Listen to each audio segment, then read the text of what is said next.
What's up, y'all? How y'all's everybody doing? Um, I'm on my review today.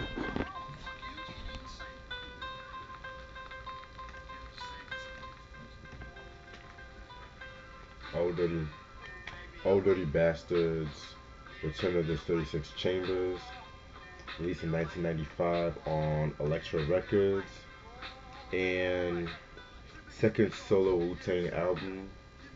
Producers include RZA, True Master, Fort Disciple, ODB, Ethan Ryman, and Big Door. And guest appearances include um, Raekwon, Inspector Deck, Method Man, GZA, Killer Priest, Master Killer, Buddha Monk, Ghostface, Prodigal Son, Zookeeper, Murdoch, 12 O'Clock, Shorty Assassin, 60-Second Assassin, whom are all members of the Wu affiliate group Sons of Man, by the way. Yeah. Okay, so in case you guys don't know who Old Dirty Bastard is, oof, where do I begin with Old Dirty Bastard? So, he is an MC from born in Brooklyn but raised in Staten Island. Yeah, born in Brooklyn, as I should say. He is a cousin of RZA and GZA.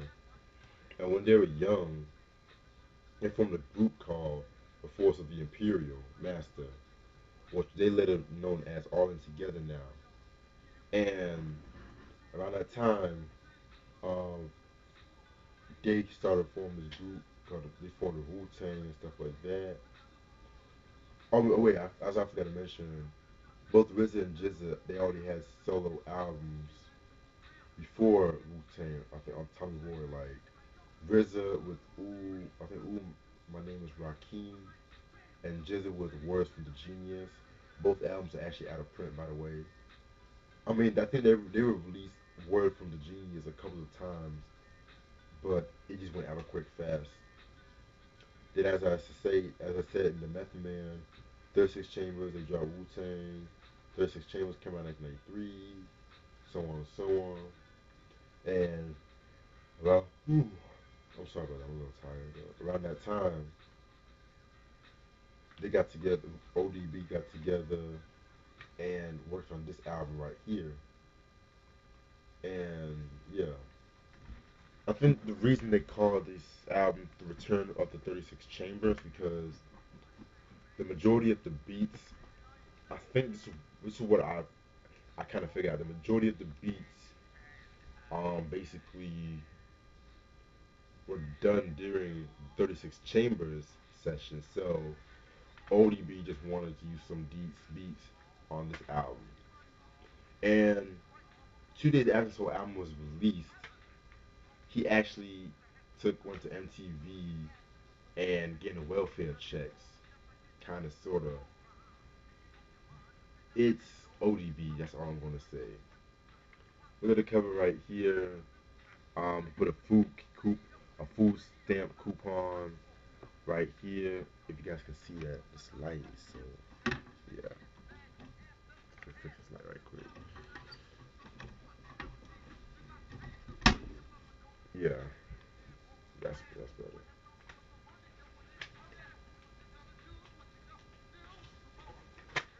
And the reason why he calls himself Old Dirty Bastard is because basically there's no father to his style. His style is just crazy, raw, gutter, all that bullshit. You know what I'm saying? So yeah,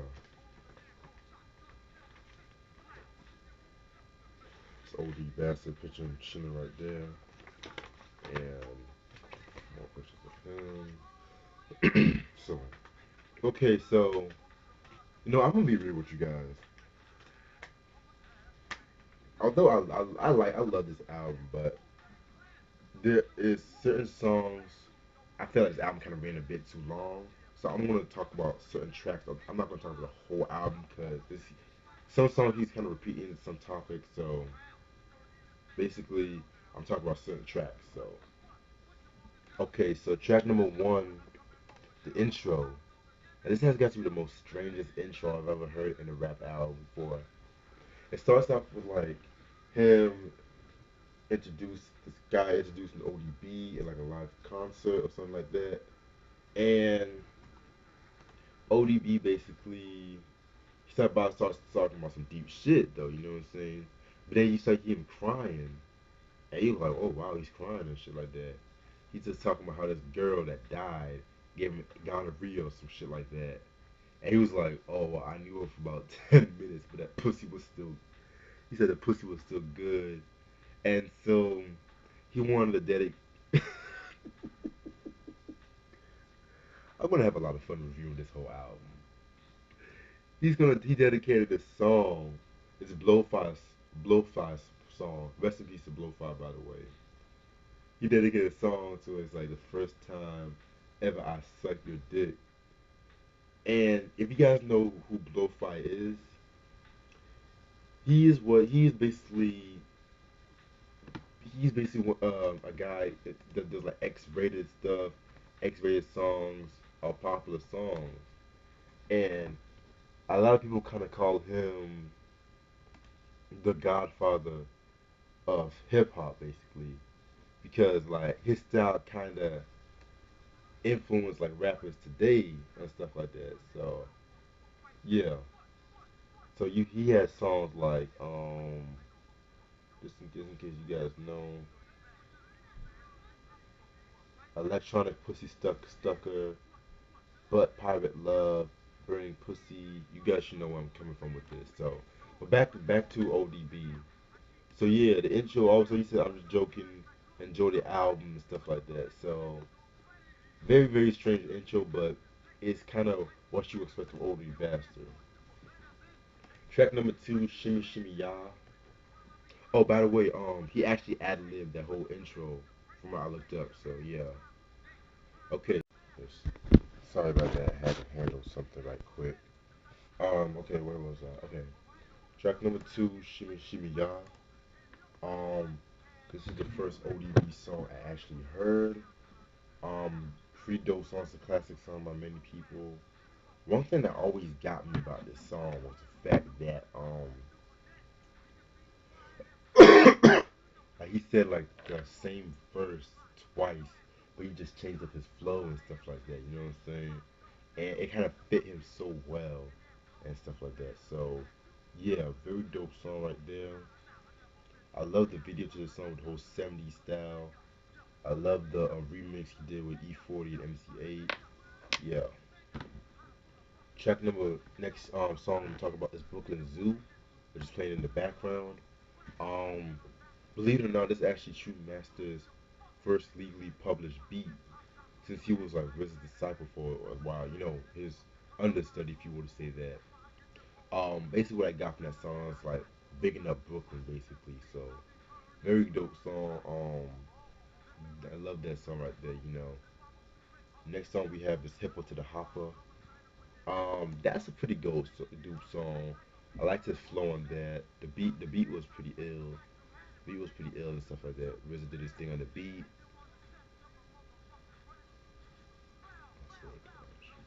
I'm sorry.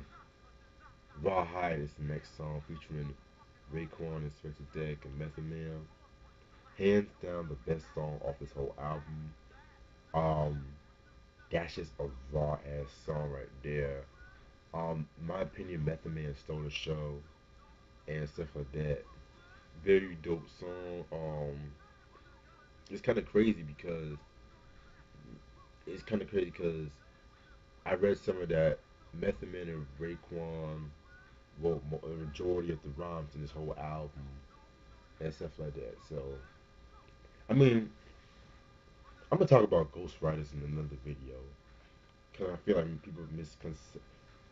people oversaturate ghostwriting a lot in hip hop. But I'm gonna talk about that in another video. Let's see what the next song I'm gonna talk about. Damage featuring Jizza. And speaking of ghostwriting, um, the verse that ODB was rapping on, it was actually a freestyle that Method Man did, and he just reused that freestyle for the track. And what's kind of interesting I liked about the song was it's like ODB was rapping, and Jizz was doing like ad libs and stuff like that, like For example, like he had a line that says, or ODB will say some shit like, watch something about watching Happy Days, then Jizz will say some shit like Potsy or some stuff like that. I kind of thought that was pretty cool and stuff like that. You know what I'm saying? Let's see what the next song we'll talk about.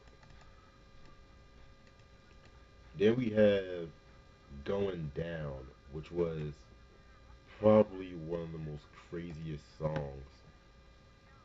And it's all kind of crazy because it's most likely a sex song. But this is one part in this whole song that really is very funny. Like, his wife was arguing with ODB.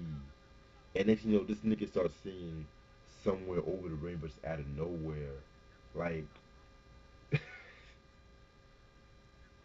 that's all. You have to listen to it for yourself. Then we have Drunk Game, Sweet Sugar Pie. Okay, here's the thing about this song. So, this was probably the weirdest song off this whole album, and that's saying a lot, considering ODB. So, what I got from this song is like, you know, when you were in the club, you had a couple of drinks and stuff like that. You get kind of drunk, you know, you start hitting on some girl, try to be all smooth, but the girl knows that you're drunk and stuff like that. So, and next thing you know, he's singing like he's saying "Sweet Sugar Pie," and it's kind of crazy because he starts singing like all these R&B singers like Patti LaBelle, Luther Vandross, and yeah, Ethan Ryman actually produced that song, and that's the only song he produced off his whole album. While I do like the beat, don't get me wrong, I felt like the beat did not like fit the whole album because when think of the Return of 36 Chambers, I think that raw gutter style, you know what I'm saying? Like I can understand that this was on, this would fit better on maybe Raekwon's Only Built for Cuban Links or something like that, but not on this album. So it's kind of an, you have to be in the right moment to listen to that song, basically. Okay, then we have Snakes featuring Killer Priest, RZA, Master Killer, and Buddha Monk. Um, basically, posse cut right there. In my opinion, Killer Priest and RZA, they stole the show off the whole song right there. Um, I believe no, this is not like one of his first appearances. Cause I thought that 1995 was like one of his. At first I thought Liquid Swords was his first appearance on Wax, but it was actually a song, um, a couple of songs on the Gravediggers album, which was RZA's side group with Prince Paul, Poetic, rest in peace to Poetic right away, on songs like Diary of a Madman and Graveyard Chamber. So yeah, next song I want to talk about is Brooklyn Zoo 2, Tiger Crane featuring Ghostface Killer. Another dope ass song. Okay, this is a very interesting song now. ODB basically reused the verse he did on Damage on this track, and it fit better on this song than Damage. And next thing you know it, Ghostface kills it. He grabs, he kills it, and then later half of the song is like a live performance he does. So this is just a very best example of ODB style. Like you don't know what to expect from this. So alright, last song I'm gonna talk about is Protect Your Neck to the Zoo featuring Buddha Monk, Prodigal Son, Zookeeper, Murdoch, Killer Priest, 12 o'clock, Shorty Shitstain, I kid you not, that's his name, and 60 Second Assassin. Um, mm, that song is okay, not really one of my favorites. It's kind of interesting too because according to Buddha's book, um, in the intro when ODB was recording, there was like an argument, and so yeah, so that argument that had an intro was kind of real too. So yeah, that's all that's I want to talk about. Okay, so this is the thing about this album. This is a dope album. It's a classic album by many people. I love this album, but we listening to it now. I kind of felt like the album kind of ran a bit too long, if you ask me. Like they could have cut a few songs out. Um, Also, the fact of the matter is, I felt like, well, what is about this?